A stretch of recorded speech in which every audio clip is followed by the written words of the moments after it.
अमेरिकी मिडवेस्ट में लिज नाम की एक महिला जो बोल नहीं सकती, एक दाई के रूप में अपनी आजीविका कमाती है। वह अपने पति एली और उनके दो बच्चों मैथ्यू और सैम के साथ रहती है। मैथ्यू एली का पहली शादी से बेटा है, जबकि सैम लिज की अपनी बेटी है। एक रविवार को चर्च में मंडली अपने नए उपदेशक, जिसे केवल रेवरेंड के नाम से जाना जाता है, का गर्मजोशी से स्वागत करती है। जब वह झूठे नबियों और उनके द्वारा समाज पर लाए गए विनाश के बारे में उपदेश देता है, लिज को एक बढ़ता हुआ डर महसूस होता है। एली उसकी चिंता व्यक्त करता है, लेकिन लिज ठीक होने का नाटक करती है। जब सेवा समाप्त होती है, लिज को रेवरेंड का गर्भवती महिला अबीगैल के पेट को छूना परेशान करता है। एली खुद और अपने बच्चों का परिचय रेवरेंड से करवाता है, लेकिन लिज जानबूझकर गाड़ी में रहती है ताकि उससे बच सके। अचानक अबीगैल को प्रसव पीड़ा शुरू होती है और उसे चर्च में वापस लाया जाता है। लिज उसकी देखभाल करती है, लेकिन रेवरेंड की टकटकी उसे परेशान करती है। हालांकि वह अंततः गायब हो जाता है। दुखद रूप से बच्चे का सिर बहुत बड़ा है, जिसके कारण लिज को बच्चे और मां के जीवन के बीच एक भयानक निर्णय लेना पड़ता है। लिज अंततः अबीगैल को बचाने के लिए नवजात को इच्छा मृत्यु देने का कठिन निर्णय लेती है। घर पर एली लिज को सांत्वना देता है, यह कहते हुए कि यह ईश्वर की इच्छा थी, न कि उसका काम। लिज जोर देती है कि रेवरेंड इसका जिम्मेदार है, लेकिन एली उसकी आशंकाओं को महज कल्पना कहकर खारिज कर देता है। अगले दिन जब लिज अबीगैल से मिलने की कोशिश करती है, तो उसका पति नाथन उसे घर में प्रवेश करने से रोक देता है, ये कहते हुए कि रेवरेंड ने पहले ही एक डॉक्टर की व्यवस्था कर दी है। उसी शाम बाहर से एक शोर लिज को बिस्तर से उठा देता है। कुछ ही पल बाद एक गोली खिड़की को तोड़ देती है। हमलावर नाथन निकलता है, जो नशे में है और उसने एक गाड़ी को आग लगा दी है। वह लिज का नाम चिल्लाते हुए घर पर गोली चलाता है, उसे अपने बेटे की मृत्यु के लिए जिम्मेदार ठहराता है और कहता है कि वह नरक में होनी चाहिए। एली खिड़की के पास दौड़ता है और नाथन से तर्क करने की कोशिश करता है, लेकिन व्यर्थ। तभी रेवरेंड प्रकट होता है, नाथन को जाने के लिए मनाता है और आग बुझा देता है। लिज एली से रेवरेंड को अंदर न आने देने की विनती करती है, लेकिन एली बहुत आभारी होने के कारण उसे पेय के लिए आमंत्रित करता है। जब पुरुष बातचीत करते हैं, लिज दूसरे कमरे में रहती है। रेवरेंड एली से कहता है कि लिज ने यह तय करके ईश्वर की भूमिका छीन ली कि कौन जिएगा और कौन मरेगा।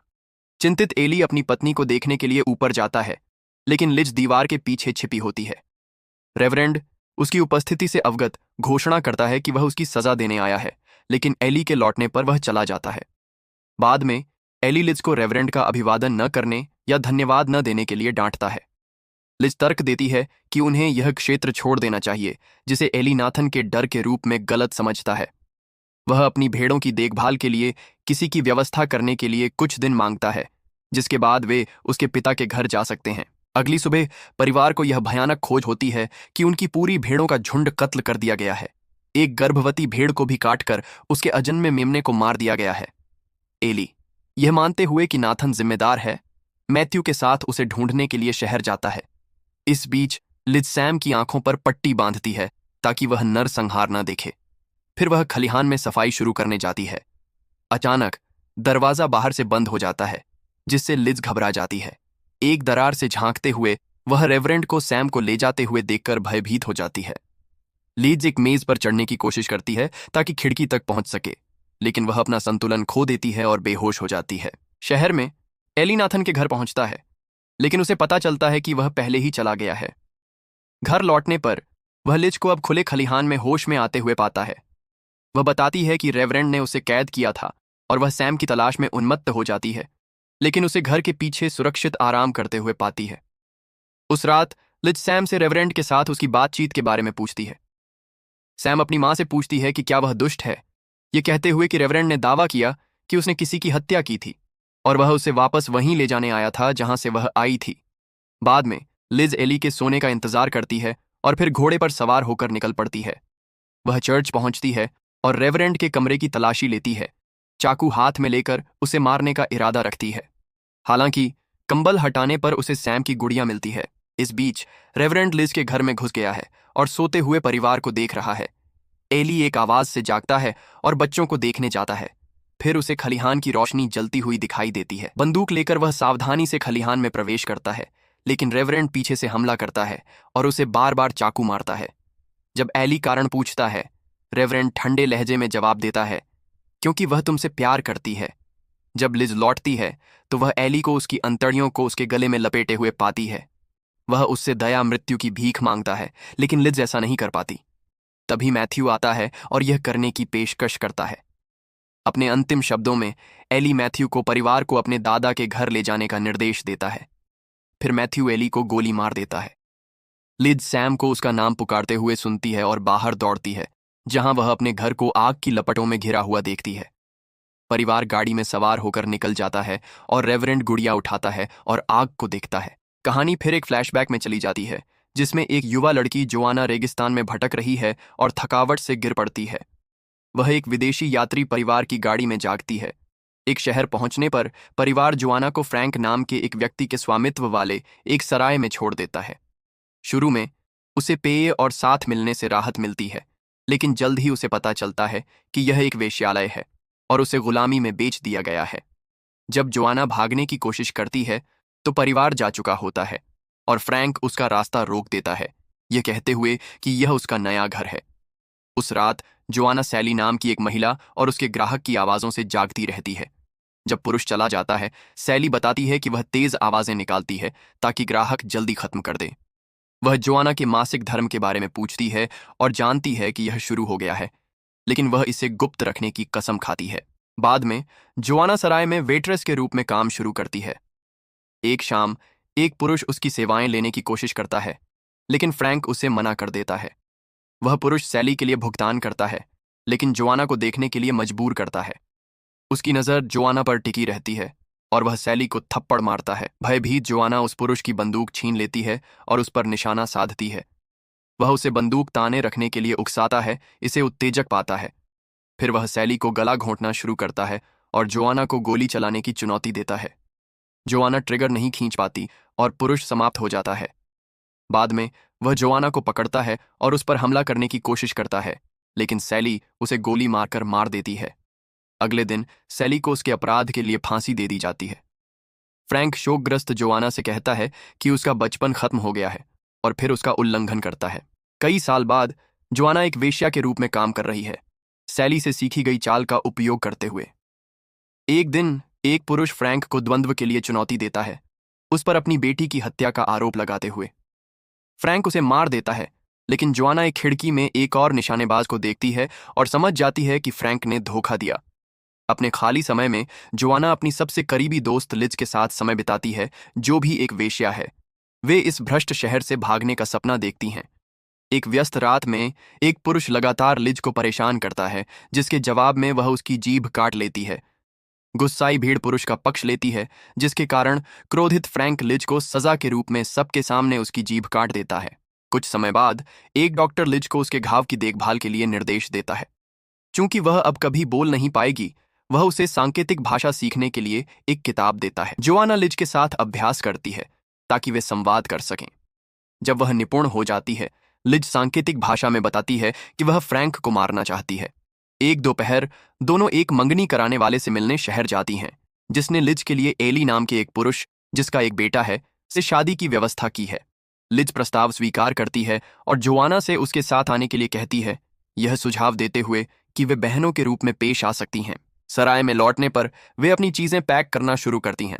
हालांकि फ्रैंक सभी वेश्याओं को एक ग्राहक के लिए बुलाता है, जिसने पूरी स्टाफ के लिए भारी राशि चुकाई है। ग्राहक रेवरेंड निकलता है और जोआना उसे देखते ही भयभीत हो जाती है। सभी महिलाएं अपना परिचय देती हैं, लेकिन जोआना को देखते ही वह घोषणा करता है कि वह केवल उसे लेगा। बेडरूम में रेवरेंड खुलासा करता है कि वह जोआना को जानता है और उसे ढूंढ रहा था। वह कई पापों का इकबाल करता है, उसे इसके लिए जिम्मेदार ठहराता है और जोर देता है कि अब उसे उसका उद्धार करना होगा। जब जोआना पीछे हटने की कोशिश करती है, रेवरेंड उसे अपनी बेल्ट से मारना शुरू करता है। उसकी चीखें सुनकर लिज कमरे में घुसती है और रेवरेंड के चेहरे पर चाकू से वार करती है। वह गुस्से में उसकी कलाई पकड़ता है, चाकू को उसकी ओर मोड़ता है और उसे लिज के सीने में घोंप देता है, जिससे उसकी मृत्यु हो जाती है। फिर वह घोषणा करता है कि जोआना उसके साथ जा रही है, लेकिन वह चाकू छीन लेती है और रेवरेंड का गला काट देती है। यह मानते हुए कि वह मर चुका है, जोआना चाकू को उसके हाथ में रखती है और शवों को इस तरह रखती है कि यह एक प्रेम प्रसंग के दौरान हत्या आत्महत्या लगे।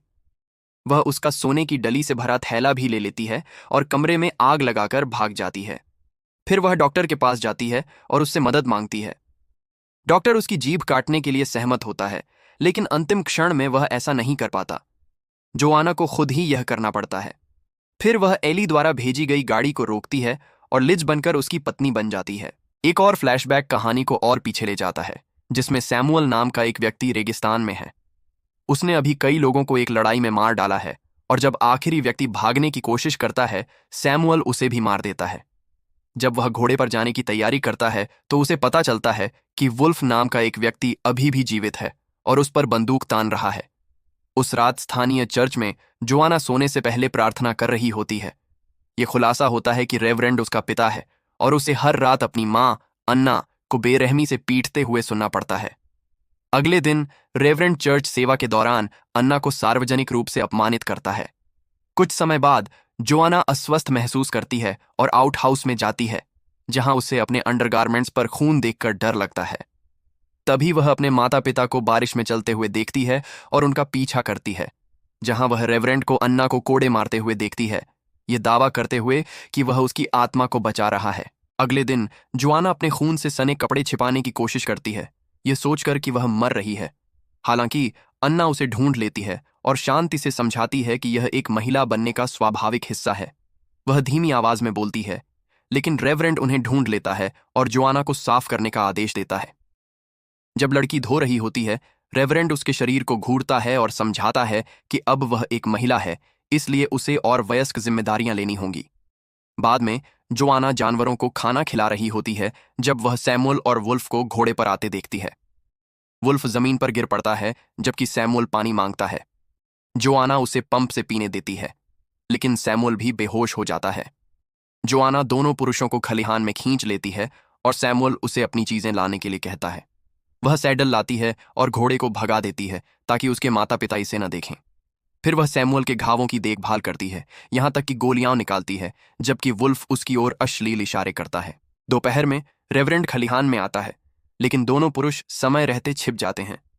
वह जोआना को अपने स्नान में मदद करने के लिए मजबूर करता है, यह समझाते हुए कि एक महिला के रूप में वह अब कुछ पत्नी की जिम्मेदारियां लेगी, क्योंकि अन्ना असफल रही है। अन्ना यह सुन लेती है और इसका विरोध करती है कि यह अनुचित है, लेकिन रेवरेंड उसकी चिंताओं को खारिज कर देता है। उस रात अन्ना अपने पति के साथ अंतरंग होने की कोशिश करती है ताकि उसका ध्यान जोआना से हटे, लेकिन रेवरेंड उसे ठुकरा देता है। कुछ समय बाद अन्ना जोआना को सुअर को काटना सिखा रही होती है, जिसे सैमुअल खलिहान से देखता है। जोआना छिपने के लिए दौड़ पड़ती है और उसे मानसिक टूटन का सामना करना पड़ता है। इस बीच अन्ना बार बार अपने पति को जोआना के शरीर को घूरते हुए पकड़ती है और उसका सामना करती है, जिसके लिए रेवरेंड उसे थप्पड़ मारता है। इससे अन्ना नहीं रुकती और वह उसे बीमार कहती है, जिसके परिणाम स्वरूप रेवरेंड मुख्य घर में जोआना के सामने उसे अपनी बेल्ट से पीटता है। जब भी उसके माता पिता दूर होते हैं, जोआना ठीक हो रहे पुरुषों को खलिहान में खाना लाती है। वुल्फ एक बार आउटहाउस जाने का अवसर लेता है और सैमुअल जोआना से रस्सी मांगता है। कुछ ही पल बाद सैमुअल आउटहाउस में एक फंदा डालता है और वुल्फ का गला घोंटना शुरू करता है, जिसे जोआना देखती है। हताश वुल्फ गोली चलाकर बाहर निकलने की कोशिश करता है, लेकिन उसके निशाने चूक जाते हैं और वह मर जाता है। उसका शरीर फिर सुअरों को खिला दिया जाता है। सैमुअल जोआना को समझाता है कि उसे वुल्फ को मारना पड़ा ताकि वुल्फ उन्हें न मार दे। वह जोआना को भी आग्रह करता है कि वह अपनी मां की तरह विनम्र न बने। शहर में रेवरेंड एक लोहार को एक विशेष धातु उपकरण बनाने का आदेश देता है। इसे अन्ना के मुंह में जबरन डाला जाता है, जो एक अवज्ञाकारी पत्नी होने की सजा है। अगले दिन चर्च में जोआना अपनी मां से कहती है कि उसे रेवरेंड को इस तरह का व्यवहार सहन नहीं करना चाहिए, यह तर्क देते हुए कि मृत्यु इस दुर्व्यवहार से बेहतर है। जोआना इमारत से बाहर निकलती है और कुछ ही पल बाद मंडली के सामने अपनी जान लेने के लिए लौटती है। जब जोआना रोती है, रेवरेंड अपनी पत्नी की मृत्यु को अपने उपदेश का हिस्सा बनाता है, ये घोषणा करते हुए कि उसे अपने पापों के लिए वह अंत मिला जिसकी वह हकदार थी। उस रात रेवरेंड ईश्वर के नाम पर आत्म प्रताड़ना में संलग्न होता है। जोआना खलिहान में दौड़ती है और सैमुअल के साथ अंतरंग होने की कोशिश करती है, लेकिन वह उसे ठुकरा देता है, यह जानते हुए कि वह सही दिमागी हालत में नहीं है। इसके बजाय वह उसे उसके दुख में सांत्वना देता है। अगले दिन रेवरेंड जोआना को चैपल में ले जाता है, उससे शादी करने के इरादे से। जब उसे उसका इरादा समझ आता है, वह चीखती है और भागने की कोशिश करती है, लेकिन वह उसे पकड़ लेता है और धातु उपकरण उसके मुंह में डाल देता है। वह विवाह की प्रतिज्ञाएं शुरू करता है, लेकिन सैमुअल चैपल में प्रवेश करता है और अपना सैडल फर्श पर गिराता है, जिसमें सोने की डलियों का एक थैला दिखाई देता है। सैमुअल बताता है कि उसका अपना पिता भी एक दुर्व्यवहारी था और उसने बचपन में उसे मार डाला था। वह रेवरेंड पर बंदूक तानता है और उसकी चाबियां जोआना को फेंक देता है ताकि वह खुद को उपकरण से मुक्त कर सके। अचानक रेवरेंड सैमुअल का हाथ पकड़ता है, बंदूक को मोड़ता है और उसके सिर में गोली मार देता है, जिससे वह तुरंत मर जाता है। इसके बाद रेवरेंड जोआना को कीचड़ में घसीटकर घर ले जाता है, जहां वह उसे कोड़े मारता है और उसका उल्लंघन करता है। अगली सुबह जब रेवरेंड सो रहा होता है, जोआना भाग निकलती है। वर्तमान में लिज और उसके बच्चे बर्फ से ढके जंगल से गुजर रहे हैं। वे रेवरेंड को उनका पीछा करते हुए सुन सकते हैं। लिज बंदूक लेती है और बच्चों को छिपने का निर्देश देती है। वह एक पेड़ के पीछे स्थिति लेती है। जब उसे घोड़े की आवाज सुनाई देती है तो गोली चलाने की तैयारी करती है। हालांकि देखने पर उसे पता चलता है कि घोड़ा बिना सवार के है। लिज गाड़ी में लौटती है और वे बर्फीले तूफान में आगे बढ़ते हैं। अचानक पहिए एक मरे हुए जानवर के ऊपर से गुजरते हैं। मैथ्यू गाड़ी रोककर जांच करता है। दुर्भाग्यवश यह रेवरेंड द्वारा बनाया गया जाल है, जो मैथ्यू के बाहर निकलते ही उस पर कई बार गोली चलाता है। लिज उसकी ओर दौड़ती है और अंतिम विदाई लेती है, फिर अपनी यात्रा जारी रखती है। कुछ ही पल बाद लिज और सैम अंततः एली के पिता के घर पहुंचते हैं। वह अपने बेटे और पोते की मृत्यु की खबर सुनकर टूट जाता है। लिज उसकी बंदूक लेती है और बाहर बैठती है, रेवरेंड के प्रकट होने पर गोली चलाने के लिए तैयार। वह उसे ताना मारता है, सैम को नुकसान पहुंचाने और उसका उल्लंघन करने की धमकी देता है, जिससे लिज अपनी बेटी के कमरे में दौड़ती है। केवल अपने ससुर का शरीर दीवार पर टंगा हुआ पाती है। हताश, लिज और गोला बारूद लेती है और सैम को खिड़की से भागने में मदद करती है। रेवरेंड घर में प्रवेश करता है, पापियों के लिए भेड़ियों के आने की बात करता है और भेड़िए की तरह चिल्लाता है। जब वह लिज को भी खिड़की से निकलने की कोशिश करते हुए देखता है तो वह उसे वापस खींच लेता है और दोनों को पकड़ लेता है। बाद में रेवरेंड लिज को एक पेड़ के तने से बांध देता है। वह उसके चेहरे पर थूकती है। जब वह सैम के साथ क्या करने का इरादा रखता है इसका विवरण देता है। वह लिज को मजबूर करता है कि वह देखे जब वह सैम को कोड़े मारता है और उसे छूता है, यह घोषणा करते हुए कि वह एक शापित व्यक्ति है, इसलिए और पाप कोई मायने नहीं रखते। जब वह कपड़े उतारने के लिए मुड़ता है, लिज अपने हाथों को तने के ऊपर से निकाल लेती है, खुद को मुक्त करती है। फिर वह एक लालटेन छीनती है और रेवरेंड पर फेंक देती है, जिससे वह आग की लपटों में घिर जाता है। वह ईश्वर के बारे में चिल्लाता रहता है, इसलिए लिज बंदूक लेती है और उसे गोली मार देती है, जिससे उसका शरीर खिड़की से उड़ जाता है। कई महीनों बाद लिज ने संपत्ति को अपने ससुर की इच्छा के अनुसार एक आरा मिल में बदल दिया है। एक दिन नाथन लिज से मिलने आता है और बताता है कि अपने बच्चे को खोने के बाद रेवरेंड ने उसे अपने गृहनगर में डिप्टी के रूप में काम करने के लिए भेजा था। हाल ही में उसे शेरिफ के रूप में पदोन्नति मिली और पुरानी फाइलों तक पहुंच मिली, जहां उसे असली लिज का एक वांटेड पोस्टर मिला, जिसने जोआना को बचाने के बाद फ्रैंक को मार डाला था। वर्तमान लिज को असली लिज समझकर नाथन उसे गिरफ्तार करता है और जंजीरों में ले जाता है। लिज सैम को स्थानीय श्रमिकों के साथ सहज देखती है और अपनी मां के अंतिम कार्य की नकल करते हुए पास की झील में कूदकर अपनी जान ले लेती है। कई साल बाद एक वयस्क सैम एक खुशहाल महिला है, अपने परिवार के साथ अपनी मां को गहरे सम्मान के साथ याद करती है। ऐसी और वीडियो देखने के लिए सब्सक्राइब करना और नोटिफिकेशन चालू करना न भूलें। देखने के लिए धन्यवाद।